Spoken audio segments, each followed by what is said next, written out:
Trigger warning. This is what we call a culture conversation for the melanated folks. You get what I'm saying? So if this ain't you, exit left. We ain't talking to you. We don't care what you got to say. But with the whole thing with racism and bigotry, it's a new thing going on in 2024. Of course, they stole the land. They stole the resources. They stole pretty much the culture. They stole everything from us. But now, in 2024, they trying to steal the damn struggle from us. They trying to steal the word racism, all right? Because anytime we talk about them or call them out on their bullshit now, oh, a black person, they cut me in line. That was racist. You're talking about white people. That's racist. Black guy called me a slur. That's racist.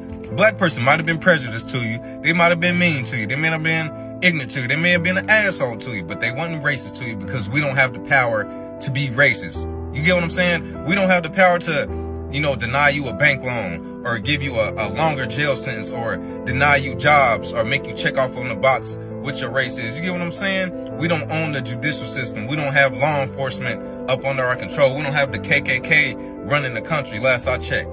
Y'all got that. And they try to, downplay like, oh, that's the government and the higher ups, they're trying to divide. They look just like you last I checked. So the people that support racism are racist. Last I checked, most a black person can do is not like you, call you a name. But other than that, we don't have the power to oppress. You get what I'm saying? The culture know what I'm talking about. And any racist person is going to get triggered. Feel free to jump in the comments and reveal yourself like an idiot.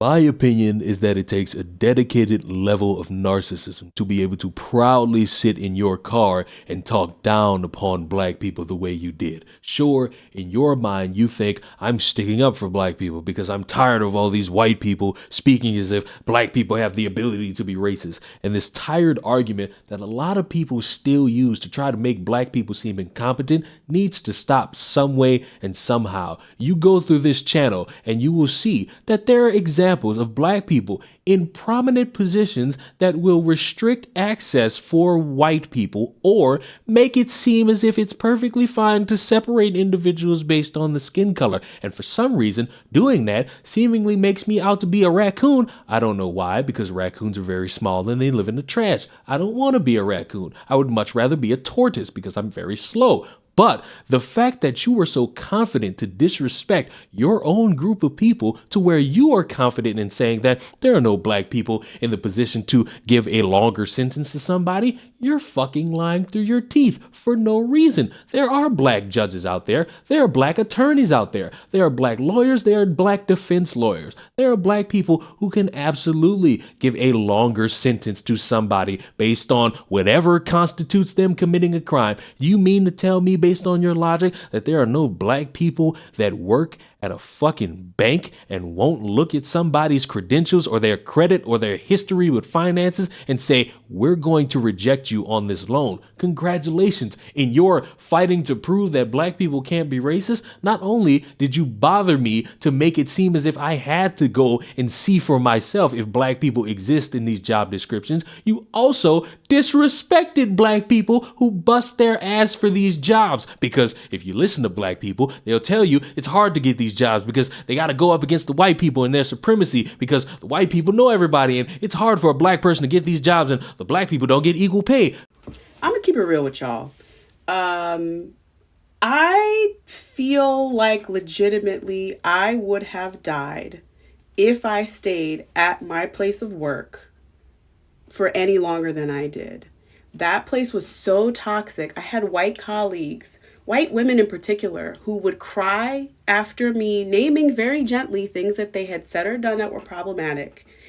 And then the rest of the staff would turn around and make me seem like the villain for making them cry. There were times where I would show up in staff meetings shaking because I did not know what kind of harm would come to me at the hands of my white colleagues. That is how white supremacy pushed me out of my full-time job. Pushed me to take a leap that I wasn't ready to leap, but I knew that I needed to take in order to save myself. That's how my private practice came to be, and I have zero regrets. There is no job security for black women living in a country under white supremacy and the damn patriarch. So the idea that you could just find the ideal job and you're going to be set is some bullshit. And we see this over and over again. So if you think about Taraji P. Henson, right? She's a phenomenal actress. She ain't getting paid what she's worth. Monique ain't getting paid what she's worth. Who was it? Brianna O'Connor, the black woman coach who was killing it. But they got rid of her because they decided that, she was too fabulous, too fly with her fashion. Claudette Gay recently resigned from Harvard because of the terrorism and harassment that she was dealing with. The two college presidents last year, they dropped dead on the job because they're dealing with stress, right? The reality is there is no job security for black women. You do not want your income and your livelihood in the hands of your oppressor. They're never going to promote you and have you in a position of power. They don't like that. They're threatened by you. The more excellent you are, the more beautiful you are, the more fly you are, the more they hate you. Therefore, it is a basic life skill for black women in particular to know how to have their own business, to know how to generate your own income, to not be dependent on these jobs, on your oppressor, to make sure that you live. Our job model is based off the plantation model. That's why you feel enslaved. That's why you feel expendable, because you are, right? They're going to try to get the most out of you by paying you the least. And that's the same way. They didn't pay us anything, but it's the same model, right? They don't care about you. They're never going to center your well-being, especially if you're a neurospicy black woman, right? So I live with bipolar 2 disorder, ADHD, PMDD, CPTSD, all that to say, ain't nobody looking out, ain't nobody checking for my mental health, ain't nobody checking to make sure it's a good fit for me or the environment is conducive to what I want. It's always us having to assimilate and acquiesce to the comfort levels of other people. They're never going to center black women. Let's just be real about that. They're never going to pay you what you're worth. Let's just be real about that. They're never going to promote you to where you could be. Let's be real about that. And the thing is do you want to work with these racists? You don't have to. You don't have to. Not only can you make your own income, but the whole quality of your life can completely change when you not only start the business, but you start the business with the mindset of, I'm going to make sure this business is sustainable for me. Make sure this business centers my well-being. Make sure that I'm not interacting with anybody until I have spent quality time with me, poured into me, giving myself enough sleep, the right foods to eat, nature walks, time with my family and friends, and then I will serve, right? It's a very different model. And the model that we're used to is one where we feel like we have to sacrifice our well-being, our health, our relationships in order to meet the demands of the job. But you can design a business where your needs are met first, and you only work with people you love, you only do work that lifts you up, and you're only working a couple days a week, couple hours a week, right?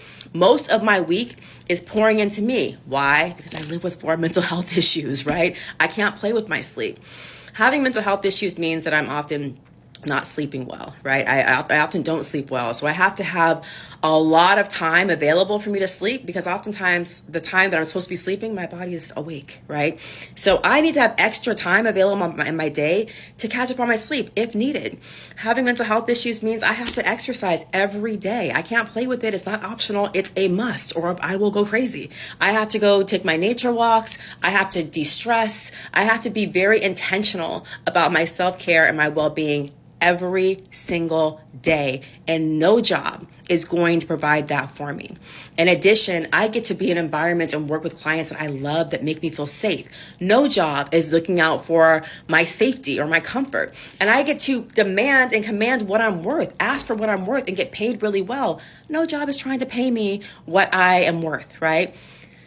When y'all gonna stop playing with your life? At what point are you going to invest in you? At what point are you going to say enough is enough? I'm tired of having to sacrifice so much for some job that wouldn't, sacrifice anything for me. At what point are you going to say it's time for me to focus on what I want to do and invest in my dreams instead of investing in everybody else's? Why not January 2024, right? I would love to help you, show you how you can start your business. You don't need a bunch of degrees. You don't need a website. You don't even have to have an idea about what you want to create. Through working together, I'm going to help you see the things that you already know that you could package together as a service or a product, and do it in a way that works for you, right? Works with your issues, works with your needs, whatever it is to help you be your best, help you thrive. That's how we'll construct the business. And the best part is you'll do it in a community of other loving Black badass women who are on your side. The mistakes that people make when they become an entrepreneur is they do it without a coach, they do it without a community, and they take their employee mindset into the entrepreneurial space, which is a recipe for disaster. I would love to help you escape the damn plantation so you can run for your life and create a life of peaceful profits so you can live on your terms. Because the reality is that we're not going to not deal with racism and sexism, which is another reason why we need soft, slow lives. So that when we're dealing with the residual trauma of watching another Black woman being terrorized in these streets, we can take the time out to decompress, to de-stress, to rest, and remind ourselves that it's a universe of infinite possibility. It's just a matter of what are you allowing yourself to have access to. Let's get started. DM me or direct message me, contact me. I do have a number of free classes on Eventbrite, but the best way for us to really change your life is to start working together. It is a good time and it's easier than you think. I would love to help you escape the plantation and live on your own terms.